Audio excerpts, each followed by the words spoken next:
If you've just bought an investment property or your own home, I just wanted to give you a massive round of applause. It's such a big step in the right direction, whether it's your first home or investment or your fifth. In today's video, I'm going to explain 6 different things that you should be starting to think about if you've just purchased recently. These are things that I have done recently, but when I was first starting out on my investment journey back in 2011, I really wasn't aware of. So it would have been cool if someone could have sat down on the couch with me and talked about this stuff at that time, just so that I knew what the hell I was doing after I'd actually bought the property. The first thing is a bit different, and most of the things after the first are much more technical, but the first thing is to celebrate what you've done. I was talking to a client actually yesterday just via email after a video that I recorded on my struggles with anxiety personally last week. And she was talking about the fact that she just bought her first home, and because of her anxiety, she was just rushing about thinking about the next one. She didn't celebrate that massive first step in the right direction. She didn't, even acknowledge what she'd really done. All she was doing was busting her ass again and thinking about the future. Now, that is so standard for people like her and I that suffer from a little bit of anxiety, or that suffer from a bit of overthinking or planning for the future constantly and obsessively. But what I realize now is that if you've just done something massive, take the time to slow down, reflect on what you've done, and celebrate it. If you've done it with a partner, even better. Grab yourself a nice bottle of wine or go away for a weekend and, take that time to actually acknowledge, pat yourself on the back, give yourself a bit of self-love and a bit of self-care, and just say, you've done it. You're making that step towards where you want to be, and you're moving towards the person that you see yourself being for your future. The second thing is a lot more detail orientated, and that is around management. So if you've just bought yourself an investment property, trust me from my personal experience, where I've been burnt by at least 9 out of the 11 property managers that I've had, that your manager is now your new best friend and your new obsession for the next 6 months. A great manager should look after your property the way that you would look after it yourself if that was your only job in the entire world. Now, the questions you want to ask your manager is, how long have they been in the game for? How many properties does their business run? What is their processes in their business? How often do they inspect their properties? How much do they charge? And most importantly, how many properties is that one manager responsible for? If that manager says that they're looking after any more than 80 properties, then I don't want anything to do with them, because it means they are so busy looking after everyone else's stuff that they're never going to have time for you. Now, for me personally, up here in Queensland, and when I was investing in Sydney, I was paying about 7% management fee plus GST. Sometimes it can be a little bit higher. There are cheaper options in the market, but just be careful, like cheap doesn't always mean better.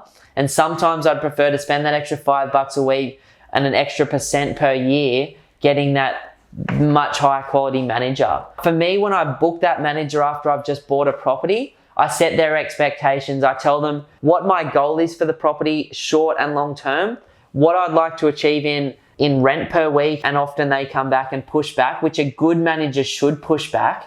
The last thing you want is your property sitting on the market for a month empty because your expectations are different from theirs and the market's. So yesterday, for example, I said to my manager after an email that I sent to her earlier in the year, I said that I want to be at $480 a week for my 4-bedroom home on the beaches in Brisbane.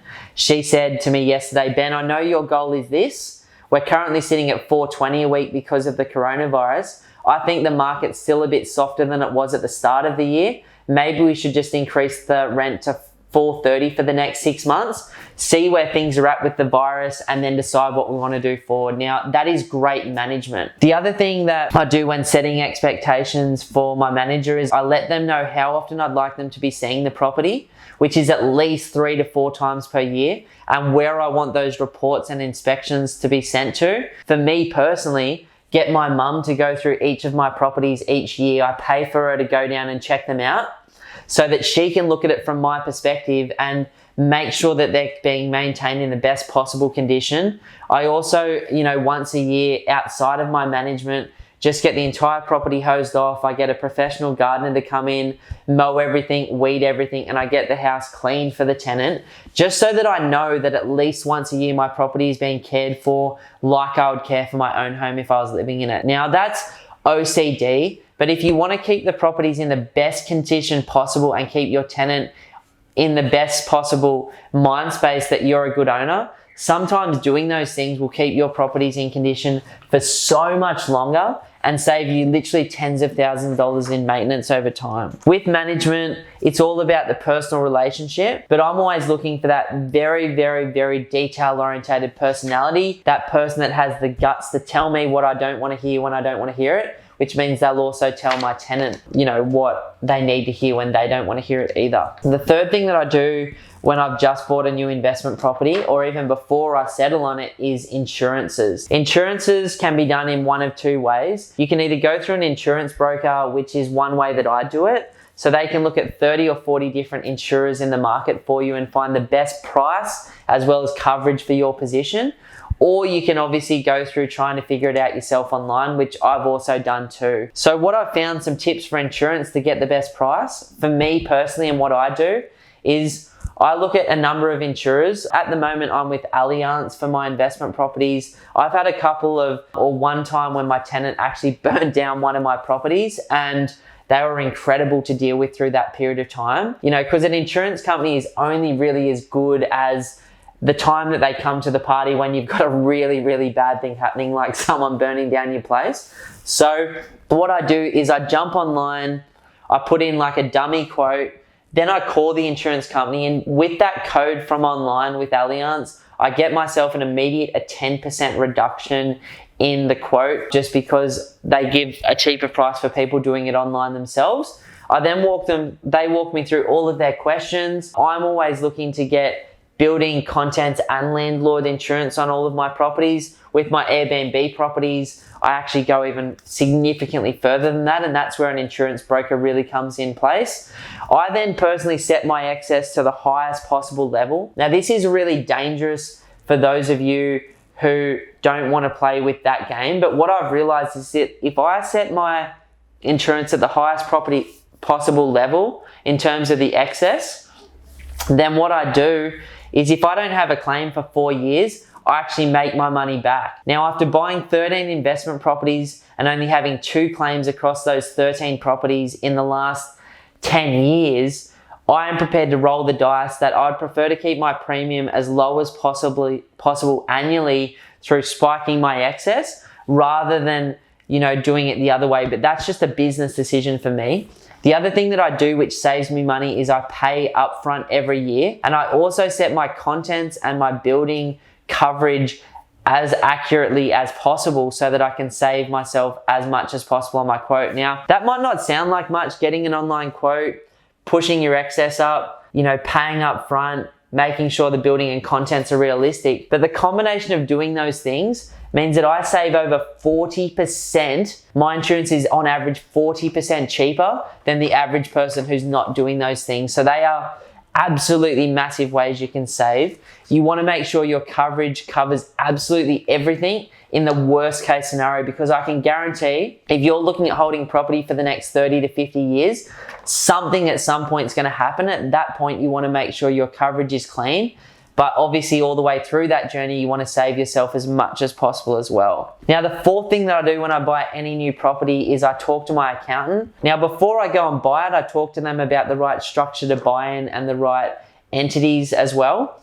I then get all of the right bank accounts set up. But from a tax perspective, after the property is purchased, the first thing that I do is I get BMT, who's my tax depreciation specialist, to go out and review the brand new property that I've built or the existing home that I've bought. And then I get that report straight to my accountant so that I can save the absolute maximum tax benefits on that property from a depreciation perspective each year. The other thing that I do from a tax perspective after I bought the property is I set up an Excel spreadsheet and I track all of the income for the property and all of the expenses for that property over the year.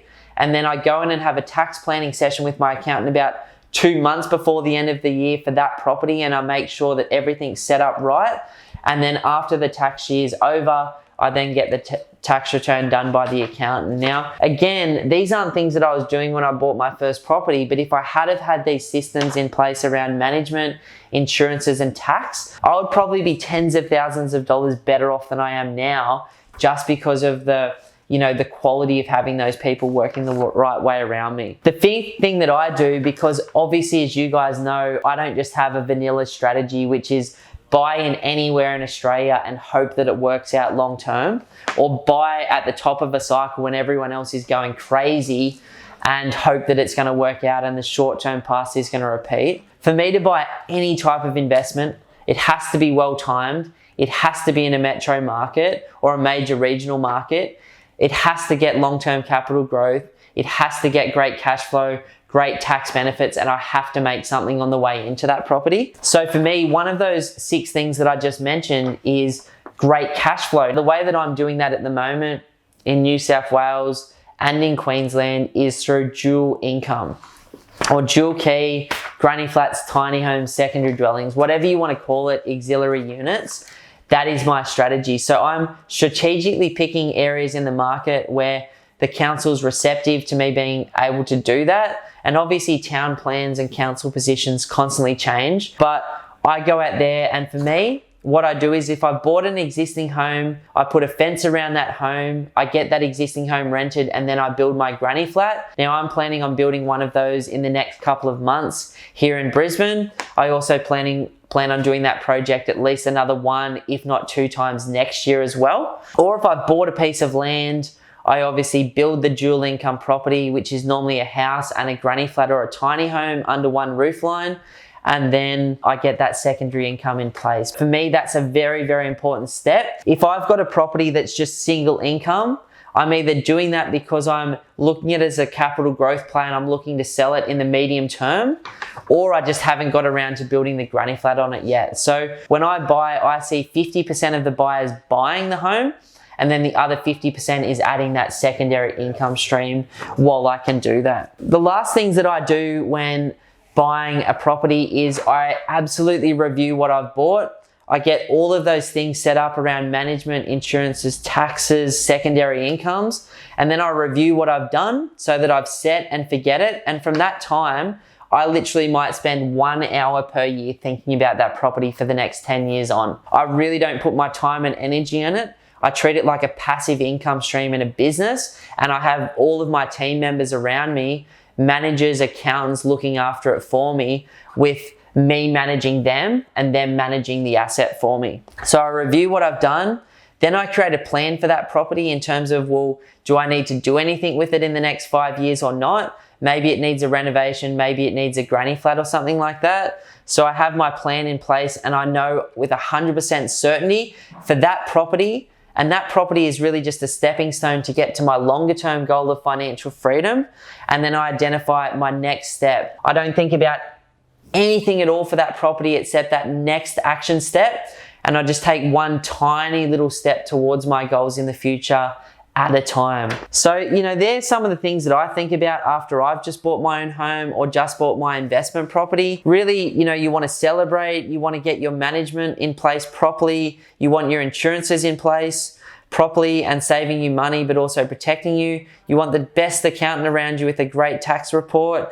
You want to put in your secondary income if that's your strategy and what you're trying to do sooner rather than later. You want to review what you've done and plan for the future, and always know what the next thing you need to do for that asset is. Now, for me, when I first got started in property and I was just buying, I didn't do any of these things very well. I spent way too much time thinking about my property, and I spent no time actually doing the things that made sense. These days, I would consider myself a very, very, very active investor up front. I want to get the property right. I want to get it set up the right way. But then I consider myself very, very passive after it's all said and done. So at that time, I really pass it over to my team. I manage that team. I've got an incredible team in place that I know has my back. And therefore, I just take the income, take the tax benefits, slowly pay off the property, and don't have to stress on it. So I hope you've got some value out of this video today. Congratulations if you've just bought a property in the last couple of years. If you're thinking about doing something again in the next year, and you'd like to take your investing up a level to a professional standard, meaning you buy the best market at the best time, the best house, the best street, you get the best income, the best tax benefits, and you make some money on the way in, then please reach out to us through our website, which is www.pumpedonproperty.com. Let's have a conversation about where you are right now, where you see yourself in the future. You know, in that complimentary strategy session, we can talk about the marketplace. We can talk about how you can take advantage of it. If you feel like we're the right fit, then we can also talk about how we might be able to help as your buyer's agent. Otherwise, if you just like a great conversation, we'd love to offer you that session. You can take what you've learned from us and you can apply it yourself so that you become a much more sophisticated and successful and professional investor moving forward. If you haven't already done so, regardless of where you're watching this, please follow, subscribe, or like. We wish you all the best, and as always, stay safe and invest with confidence.